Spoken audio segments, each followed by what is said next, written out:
30 arrested, almost 40 stolen vehicles recovered. It's part of Project Road King. CP24's crime analyst Steve Ryan has more on the hit to alleged organized crime. Overseas, 2 have been killed, others injured in what police say is a terrorist attack outside a synagogue in the UK. We have more from police and how they're responding here at home during Yom Kippur. Another ban on personal fireworks, this time in Mississauga. We have details of the proposal and why Mayor Carolyn Parrish says it's necessary. And getting ready for the ALDS on Saturday, the Blue Jays have their second intra-squad game. Today is a live look. The dome is open. CP24's Arda Zakarian is live with all the fans tuning in. Those guys are hardcore. This is Live at 5.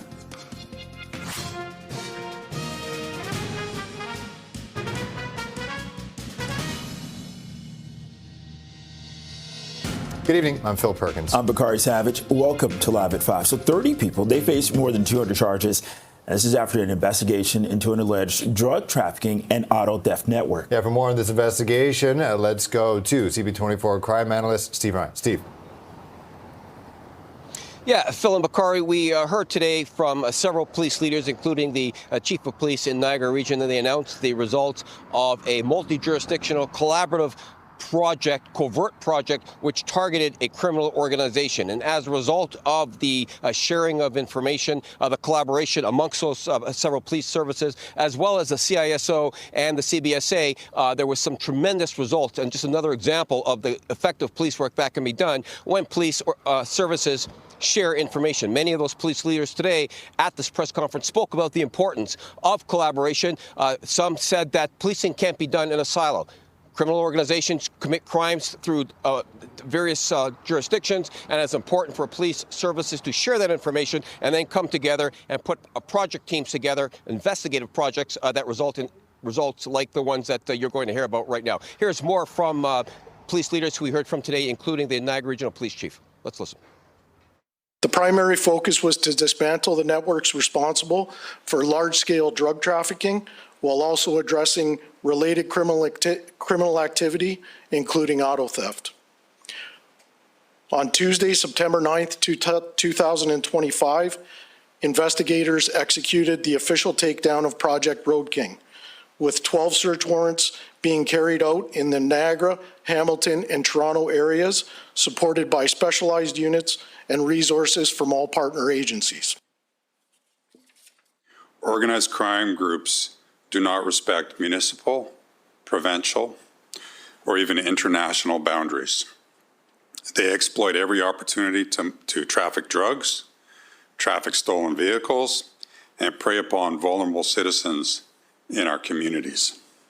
And while the activity may begin elsewhere, the impact is felt right here at home, on our streets, in our neighborhoods, and in the lives of the people that we all serve. You know, it's such great police work, but again, it shows just how important using those support services as well. And that would be the Central Intelligence Services of Ontario and the Canadian Border Services. They were instrumental in assisting in this successful project that was done collaboratively, led by the Niagara Regional Police Service. Great police work. So back to you guys. All right, Steve Ryan, thank you very much for the update on that project. In the meantime, work on this developing story. 2 people are dead, 4 wounded, following a rampage at a synagogue in northern England that police are calling a terror attack. Yeah, police say that the assailant drove a car into people. They were standing outside of a synagogue in Manchester and then began stabbing them. The attack came as worshippers gathered to mark Yom Kippur, the holiest day of the Jewish calendar. The attacker was shot and killed by police. The incident prompted Britain's prime minister to fly home early from a summit of European leaders in Denmark. A vile individual committed a terrorist attack that attacked Jews because they are Jews, and attacked Britain because of our values. So many Jewish families first came to this country as a place of refuge, fleeing the greatest evil ever inflicted on a people. And Britain welcomed them. Communities like the one attacked in Manchester provided safety, but also the security that comes from a promise that this is a country that stands up to hatred. Manchester police provided an update on their investigation.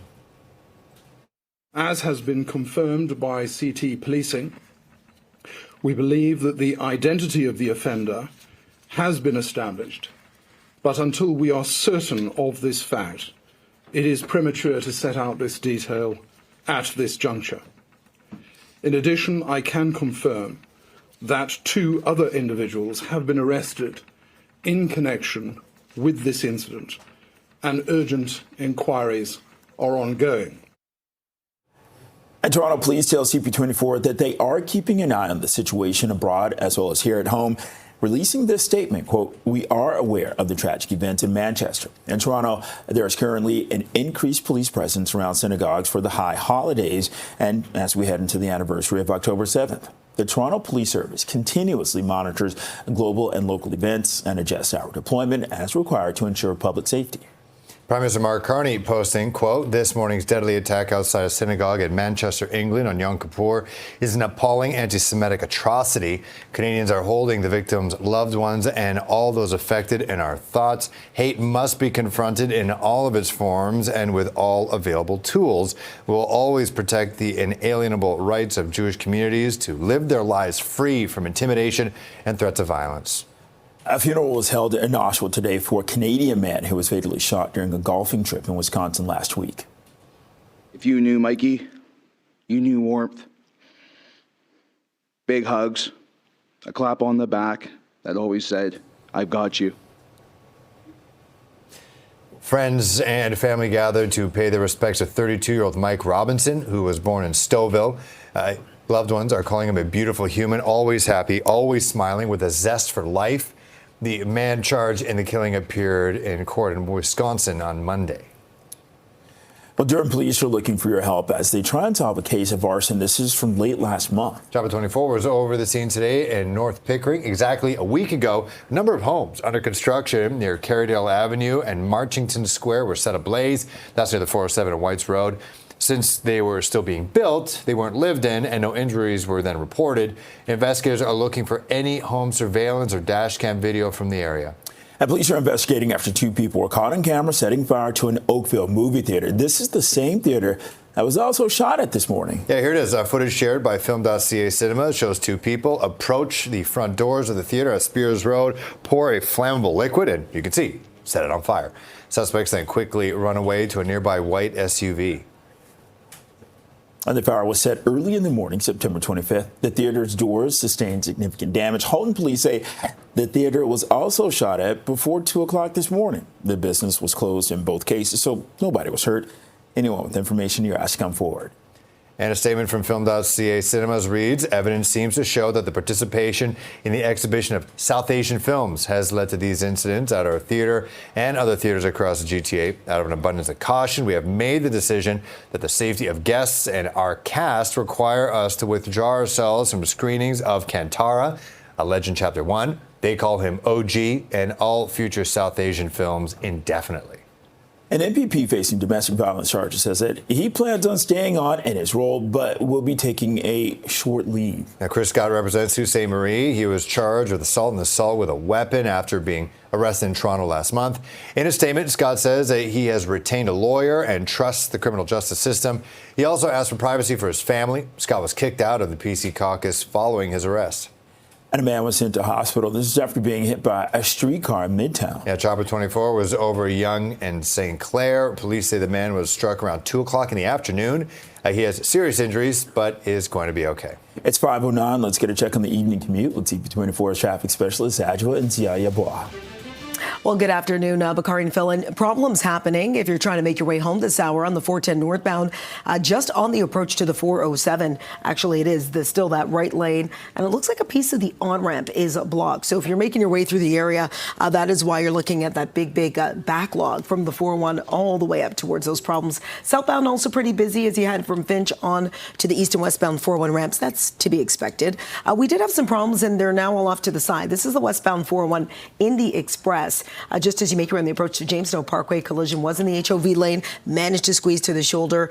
Problems are still with us on the Gardner westbound, just past Spadina, center lane blocked. That is following a stall. And just checking out problems which are still with us as well. This is on the Toronto-bound lanes at the QEW, just past Bronte. Another stalled vehicle does have the center lane blocked. Outside of camera view on the southbound lanes of the 400 at Innisfil Beach Road, it's a stalled vehicle in the right lane. I'll send it back to you. This CP24 traffic report is brought to you by 407 ETR. Enjoy the journey with a stress-free commute. Thanks, Andrew. Okay, well, speaking of the flow of vehicles, there was delays for travelers today at airports across the country because of an issue with primary inspection kiosks. The Canada Border Services Agency says that the problem has been resolved.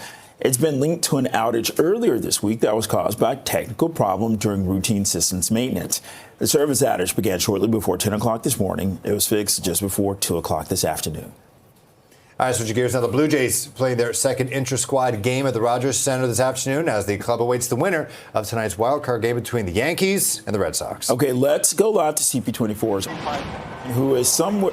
Arda? Where are you at? Arda, are you? Is she in the... Working, yes. Oh, you're going to have to Is find she in the concession line? Arda. Well, I'll let you figure out where I'm standing, but okay, I'll give it away. I'm standing next to the bullpen. It's pretty amazing here. The dome is open. It's a beautiful day. With me is father and daughter here, Sam and Mike. Thank you guys so much for joining us. How does it feel to be here today? Amazing. I think the turnout is insane. I think the players are doing amazing, and it just goes to show how big the Jays have an impact on Toronto if this many people come for a charity game. Why was it important for you to come here today, Mike, ahead of you have tickets to Saturday's game as well? Amazing. Yeah, we have tickets to Saturday's game and then game 5. Hopefully we won't need it. So I think we'll be able to beat either of the teams playing. We have tickets to game 5 too. Yeah, we won't need it though. Okay. I think we'll sweep. I love the optimism. Okay, so who are we going to sweep against? If you could choose, who do you want to face on Saturday? We'll see. I like to see Judge out in the field, and that's where we usually stand. So we'll be cheering them. Do you want the Yankees or the Red Sox? Yankees, yeah. Okay. Get them out of the way. Get them out of the way, yeah. I agree. So tell me about us making it to the playoffs. I mean, it's been 10 years since 2015 that we're in this position now. And you've had this ball follow you for 10 years too. We're going to show that off as well. Yeah, it's been great. Yeah, we were here I think, for the last wild card series, and it was pretty sad. So this year we're really pumped up. I think we're going to do well. What's different about this year's team? I think the energy with the team. I think the way that they bond. I think the way that they have fun with each other and have fun with the fans. I think it's so notable and makes a difference. Absolutely. It's amazing. Thank you guys so much. Appreciate it. And of course, so thank you.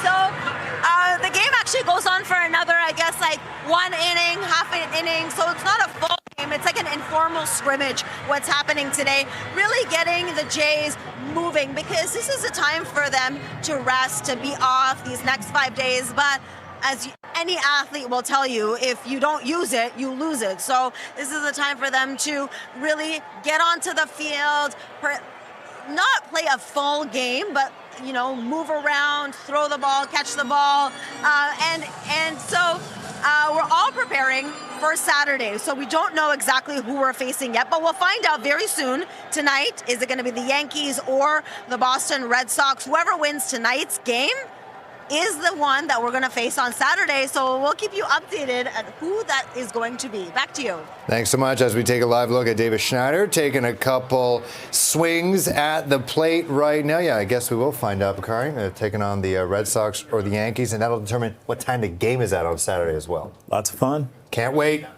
Can't wait. It is 5:14. 18 degrees, beautiful baseball weather. You're watching live at 5. Up next, Toronto's mayoral election. It's more than a year away, but Councillor Brad Bradford has announced his intention to run for the city's top job. And the city is looking for public input as it begins to shape its financial plan for next year. Yeah, Toronto launched consultations today on the 2026 budget. Residents can make their priorities known by completing a survey online or attending one of 6 in-person or virtual meetings that will be held in the weeks ahead. The consultation process runs until October 31st, but Toronto's budget chief already warning people to expect more constrained spending when the final product is released. Toronto is still carrying serious financial challenges. A projected billion-dollar pressure to start with in next year's operating budget and an $18 billion infrastructure need over the next decade. On top of that, there is the global economic instability, rising interest rates, volatile markets, and cost of living pressures. They all create uncertainty for both residents and for here at the city itself. No other Canadian city faces challenges on this scale. Councillor Josh Matlow talked about what he thinks Torontonians want to see in the budget. What I hear from Torontonians all the time is affordability, housing affordability, the city doing what it can with its resources and lands to create more affordable housing options for people in the city, along with other policy initiatives that we can take to make it more realistic. People want better transit. They want fewer delays on the TTC. They want it to be affordable, reliable, and that has to be a focus of the mayor and council. And Scarborough North Councillor Jamal Myers says affordability remains the top of mind for Torontonians. One thing I always really emphasize to the City of Toronto employees is people need to see where their money's going. So you need to show that the money's being spent properly. You need to show that you're on top of your projects, and people actually need to see these projects going ahead and not sort of money being spent on consultants or planning. Like, no, actually get it ahead, get the shovels in the ground, whatever you're doing. And I think that message has started to trickle down into City Hall. It started at the top. It's really trickling down now to like the management and the lower level employees, where people want to see results, and that's the theme. If we're going to raise people's property taxes, they need to see that their money's being spent properly. A summary of the consultations will be given to the Budget Committee January 8th, with the mayor's proposed budget to be released February 1st. Well, speaking of the mayor, there could be a new mayor a year from now. The election is more than a year away, but City Councillor Brad Bradford has announced he's running for the top job. Yeah, Bradford, who represents Beaches, East York, ran in the 2023 mayoral by-election, finishing 8th. A liaison strategies poll in July found that Bradford would be one of Mayor Olivia Chow's closest competitors if former Mayor John Tory does not put his name on the ballot. And Bradford joined us live this morning to talk about why he's running again. I think everybody knows that the issues didn't start overnight. The issues did not start the day that Mayor Chow was elected. There's been a continuation of issues like traffic and congestion, encampments that overrun our parks, some of the issues around bike lanes. That stuff has been there, and I would suggest that this current administration is making it worse. The point here is it's not about looking backwards, it's about looking forwards. It's time for a new generation of leadership in the city of Toronto. It's time for a new chapter for the city. And we need someone who's not afraid to make the tough decisions to get the city back on track, to fix the services that people are relying on, and to make sure we have our priorities straight at City Hall for residents. And former Mayor John Tory tells News Talk 1010 he's not sure why Bradford formally declared so far ahead of time. The election won't be decided on the basis of who ran the longest campaign. It'll be decided on who has the experience and who has the skill set, the ability to handle the city's problems at a very important turning point. I've run myself, people know that, and I've run other people's campaigns for mayor of the big city, and I've never seen it start this early in a formal sort of way, if I can use that formal word. So there must be a reason. And there's a caution about it, too, because you're not allowed under the rules to raise or spend any money in furtherance of a campaign for mayor until May 1st, I think it is, of next year. So it brings about a very consistent kind of scrutiny that will be had. And next year's election is going to be held October 26th. It is 5:20, 18 degrees. You're watching Live at 5. And coming up, a city councillor is challenging the federal government's community mailbox plan. Well, Councillor Josh Matlow is tabling a motion to stop the plan to end door-to-door Canada Post delivery in favor of community mailboxes. Yeah, Matlow says that there are challenges to placing the large boxes in dense urban areas. Between 2,500 and 11,000 boxes would be needed. Canada Post requires they be installed on concrete slabs at least 9 meters from an intersection. Matlow says that raises concerns about safety and efficiency in terms of other city services. My view is, Canada Post, the federal government, their postal union, and others are going to debate whether or not we're going to be getting community mailboxes rolled out in our cities. But in dense urban areas, we need to, if it does happen, it has to happen sensitively and well to make sure that we don't just get these kind of big structures dumped onto our streets and sidewalks without any understanding of the adverse impacts of doing so. Matlow says the mailboxes would also impact accessibility, especially for seniors or people with disabilities. Well, Brampton City Council has voted unanimously to continue its speed camera program. The motion by Councillor Rowena Santos was backed by all other councillors. Comes a week after Premier Ford announced plans for legislation to remove more than 700 municipal speed cameras over 40 municipalities. Santos says the speed camera program works in reducing speeds, prevents collisions, and protects the most vulnerable. ASC cameras are proven in Brampton to slow cars down. Residents notice it very much so. They tell me all the time they're noticing the cars slowing down. But we've also implemented other things. Like we have implemented almost 900 locations for speed bumps. We have a lot of signage. We have stop signs. We have police who are doing patrols. We're doing everything we can in order to reduce collisions and slow down our cars. It's one of the biggest complaints, speeding, in the city of Brampton. And Premier Ford has repeatedly framed the cameras as a cash grab and says that as government's going to introduce legislation to ban the devices, CP24 reached out to the Premier's office for comment on Brampton's decision. His office says, quote, the Premier's comments as well as the announcement we made last week stand as response. All right, it's 5:25, 18 degrees. You're watching Live at 5. And one of Canada's oldest and largest agricultural fairs kicked off today. We're going to have more on the Markham Fair. That's next. Welcome back. The annual Markham Fair kicked off today. It's one of Canada's oldest and largest agricultural fairs, dating back to 1844. It features agricultural displays, livestock shows, events like tractor pulls and demolition derbies, midway rides, live music, and of course, food. And I think that's why, the Markham Fair is so important and why it's been such a long-standing tradition. I know, the farming community has really come together, and it's our 181st anniversary this year, Wow. which is fantastic. And it's really a community-led organization, and it's these passionate farmers like Blair that come together and bring their animals out and showcase what they do every day. Yeah. So it's fantastic. All right, I'm all about that. The fair is open from 9 a.m. till 10 p.m. today through to Saturday, and from 9 a.m. to 6 p.m. on Sunday. But right now it's 5:28, 18 degrees. This is Live at 5. We're live inside the Rogers Center where the Jays are playing the second of 2 inter-squad games as they await their ALDS opponent. We'll have more from inside with all the fans packing the 100 level.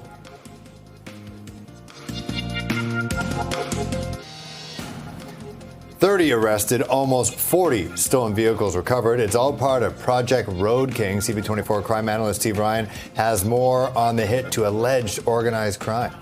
2 have been killed, others injured in what police say is a terrorist attack outside a synagogue in the UK. We have how police are responding here at home during Yom Kippur. Another ban on personal fireworks, this time in Mississauga. We have details of the proposal and why Mayor Carolyn Parrish says it's necessary. We're getting ready for the ALDS on Saturday. The Jays have their second inter-squad game today. CP24's Arda Zakarian is live with fan excitement. This is Live at 5.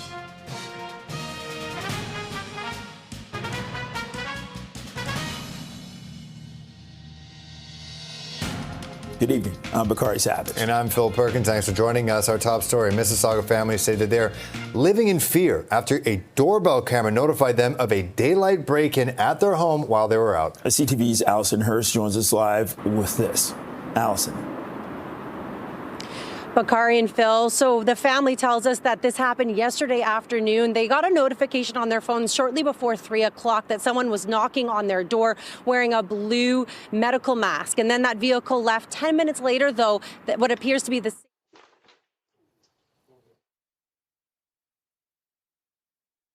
coverings, but had the same shirt on, and they were breaking into the house. And so when the homeowner Rajendra Prasad got that notification on his phone, he was at work, and he immediately started to rush to go home to see what was going on. Meantime, he says when he got there that the Wi-Fi had been disconnected, the PVR box that records everything from all of the cameras had been ripped out of the wall in his garage, and it had been taken. He did wait for a neighbor and was sure that there was no one in the house before they did go in together to have a look around and see what was there. He says, fortunately, his daughter and wife were not in the house at the time. Normally, they would have been. His daughter works from home. And his wife had left just a few minutes before, and his daughter just happened to be out. So it was only the family dog that was in the home at the time. Here's a little bit more from them. Everything is on the floor everywhere. Every single room, every single washroom, even the drawers and cabinets, even in the washrooms, they are all open. In the rooms, every drawer has been opened and thrown upside down on the floor. We need to have safer cities. The fact that the police weren't able to come because so much crime was happening and so many other people were in distress that it took them this long to arrive, that's scary. My bed cover was covered. There was blood marks, there was urine, there was very clearly something had happened to her. I'm still really afraid for her. We still have to keep a watch if she was drugged. And she's not herself. Yeah. And she's my child. She's everything to me. So the initial 911 call that Prasad made was at about 3:15 yesterday afternoon, but police didn't arrive to the home until this morning, just after 8 o'clock in the morning. So we came to Peel Police to ask them about that and why the delay. They told us that it was a really long delay. It shouldn't have been that long, but that there were several other calls going on at that time. And because there was no one in the house at the time, the immediate danger had been lifted. Here's a little bit more from Peel Police. It's violating, and no one should have to wait.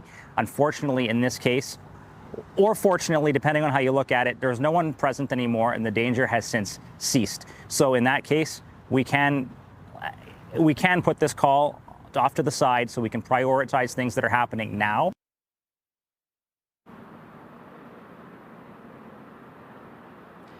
So Peel Police have told us that they are looking for at least 4 suspects.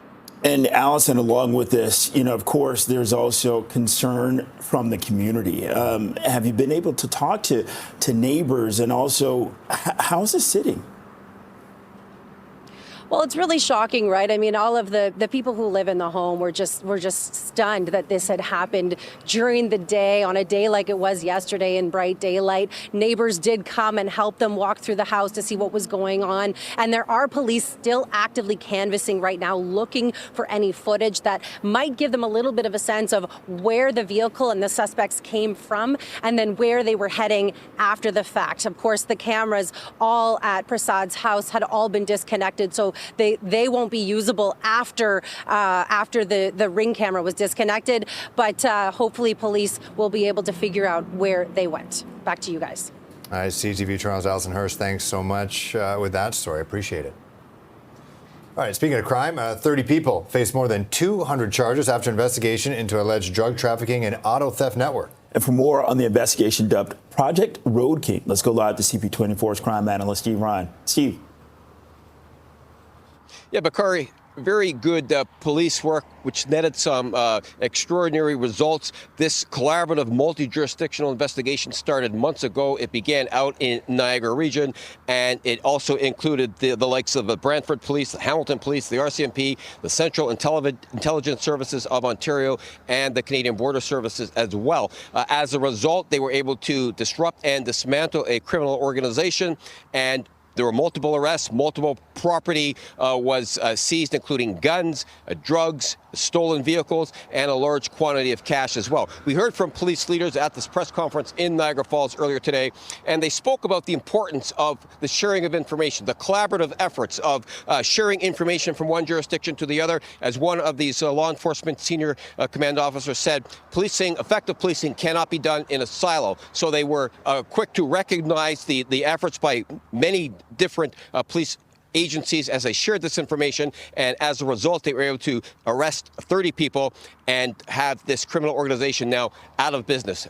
Maybe temporarily, but it is a start when it comes to disrupting and dismantling any one of these criminal organizations. Here's more from police we heard from earlier today. Let's listen. Each of these partners brought specialized expertise, intelligence, and human resources to the table. And by pooling our efforts, we were able to do far more than any one agency could have done alone or in isolation. The results, they speak for themselves. 30 people arrested, 213 charges laid, significant quantities of drugs, guns, and cash seized. The results of this coordinated enforcement action are significant.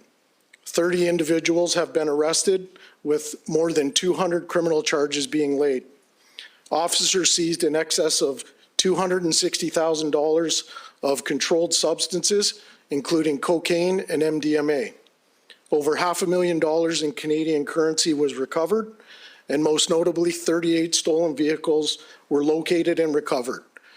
These vehicles were stolen from jurisdictions that included Niagara, Hamilton, Halton, Peel, York, Toronto, South Simcoe, and the Guelph area.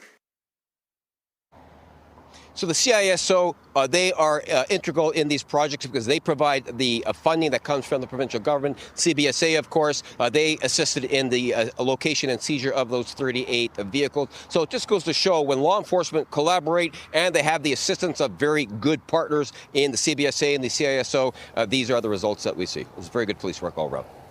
Back to you guys.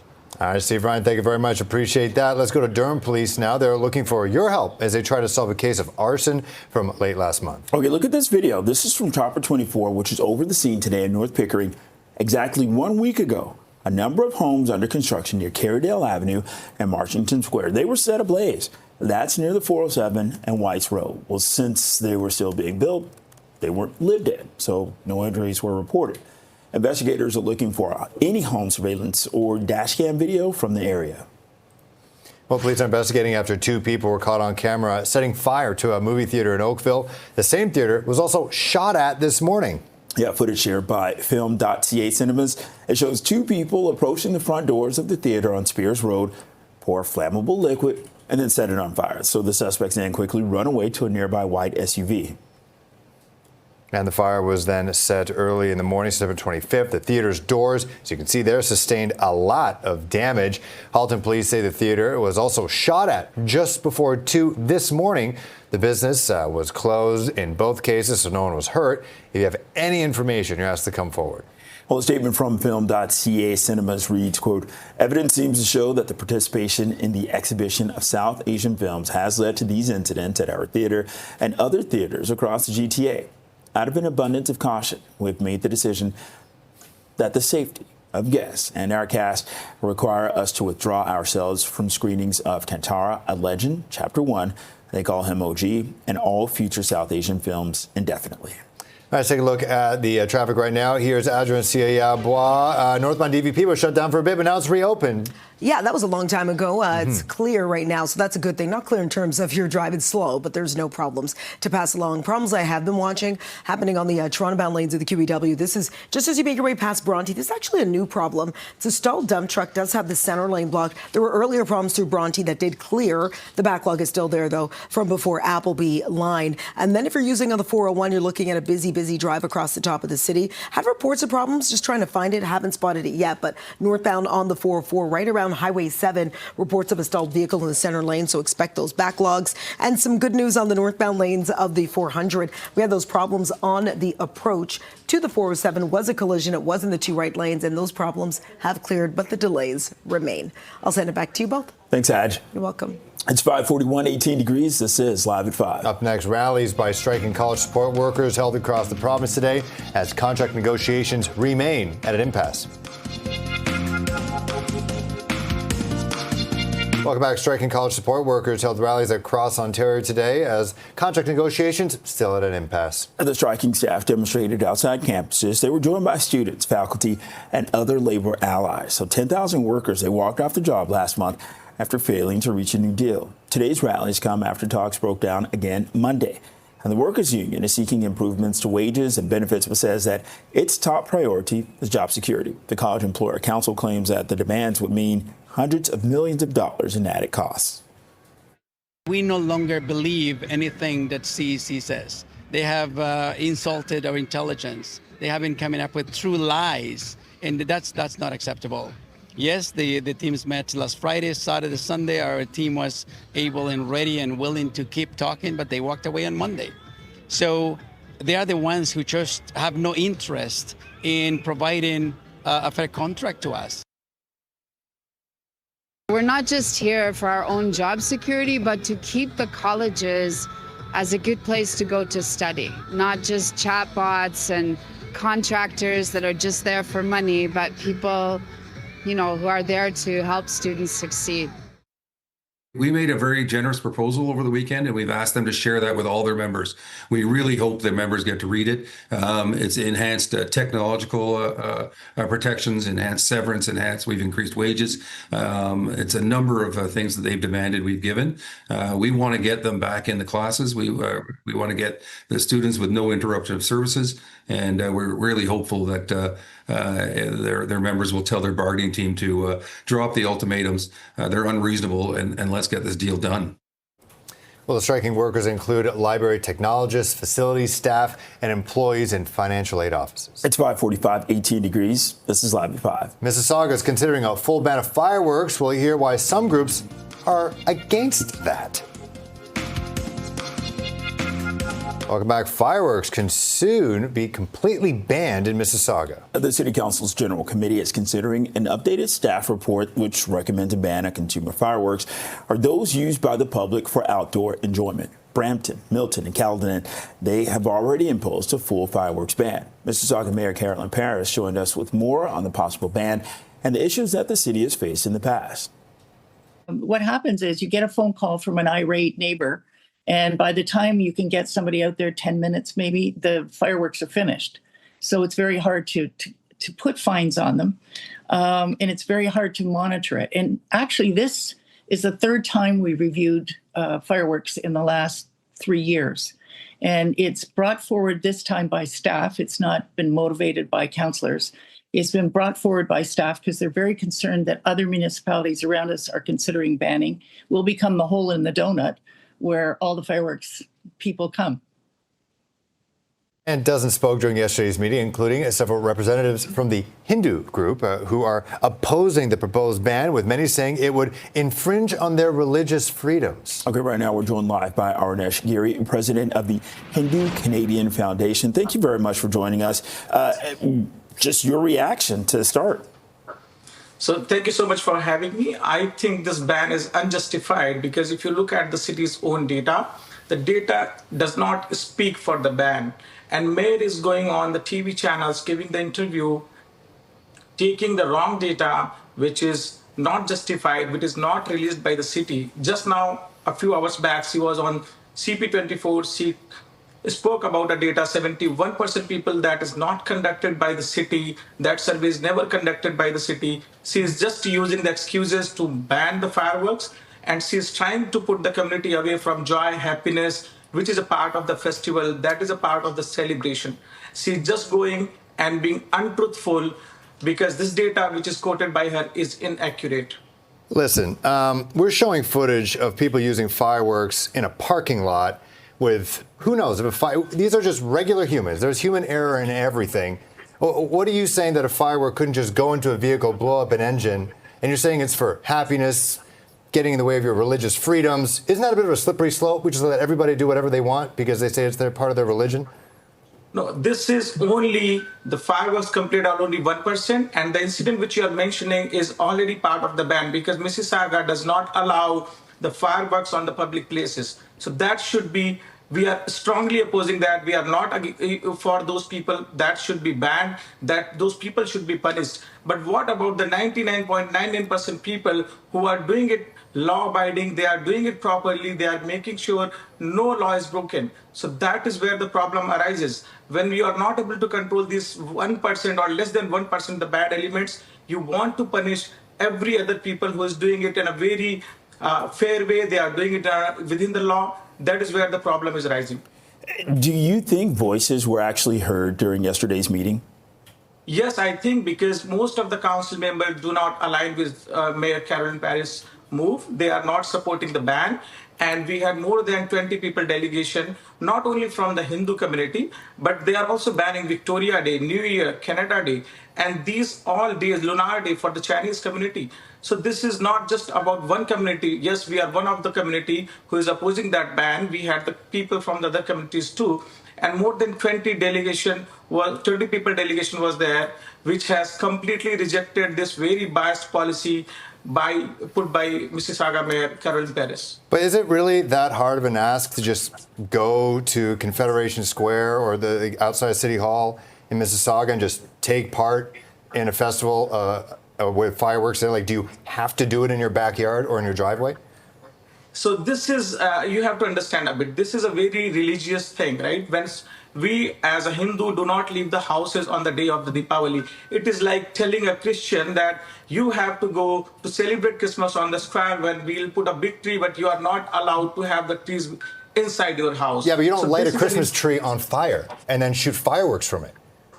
Yes, it is a fireworks, but it is a very controlled fireworks. So tomorrow you can say do not light the diya. Tomorrow do not light the candle, because these are also integral part of our culture, right? So where do we stop it? If it is being done in a proper way, it is being done in a legal way, then there is no point of denying all these basic things. How do we celebrate? You are telling basically how to celebrate your culture, how to celebrate your values, how do we do it as a community. That is what being restricted today.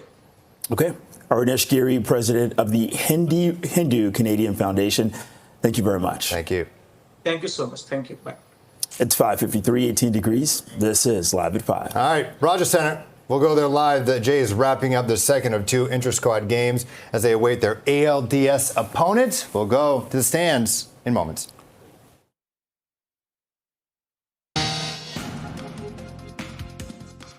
Well, the Blue Jays just wrapped up their second inter-squad game at Rogers Center this afternoon. As the club awaits the winner of tonight's wildcard game. Let's go live to the stands now. CP24's Arda Zakarian. I walked by the Rogers Center, and the lines were already forming hours before this inter-squad game. This is not a competitive game, Arda. You know, the true fans come today because even though it's not an official game, it's like an informal scrimmage, the true fans want to be here, want to be up close with their favorite players, and that's exactly what happened today. It was a small but mighty crowd. With me right now, our two sisters, Luna and Erin, are in-house Rogers Center reporters. So tell me, Luna and Erin, what it was like today being here at the Rogers Center. Super fun. Why was it so much fun? Because we get to watch the Blue Jays almost there, and it's so fun. Now, what about you, Erin? It was actually very fun because you could see it actually very close up, and I never actually experienced that before, but now I am. Yes. Okay, so tell me about if you have any favorite players. Do you have anyone that you love the most? Yes. Who? Springer. Oh, and why? Because he has so much home runs. Oh, what about you? Who do you like? It's the same thing, Springer. Same player? Let me guess. The back of your jerseys say? Springer! Yes! Okay, so looking ahead to Saturday, we're going to be in the playoffs. We don't know who we're going to face yet. Boston Red Sox or the New York Yankees. We'll find out tonight. But who do you think we should face first? Yankees. Yankees? You think we can beat them easily? Yes. What about you? Red Sox. You want to face the Red Sox? Why do you want to face them first? Because they're so easy to face off. Yes, we agree. We agree. What do you think they should do in order to win the next series? I don't know. You don't know what they should do? Okay, what do you think they should do, though? Should they... What did you say earlier? Practice super hard. Practice super hard, yes. What about you? Practice and follow the fans' advice. Yes. And what is the fans' advice? What do you think they should do? Like to improve and to improve like what they can't do so that they can do it. Yes, always keep in mind that you can do it. No, I can't. Absolutely. Thank you so much, Luna. Thank you, Aaron, for this. We appreciate it. And the fans were quite incredible today. You know, it was $10 to come in. It was all going towards the Jays Care Foundation. And even the manager of the Jays said this team is different because they all work together. It's not just about one person, not about egos, but about working with everyone together. Back to you. Yeah, it definitely seems like the theme of this team. Yeah, the New York Yankees, that one fan wants us to take them. They got Aaron Judge. There's one guy, but yeah, this team is definitely a brotherhood. All right, CP24's Artis Zakarian live at Rogers Center. It's 5:59, 18 degrees. This is Toronto's Breaking News, CP24. Thanks for watching. TTV News at 6 is next.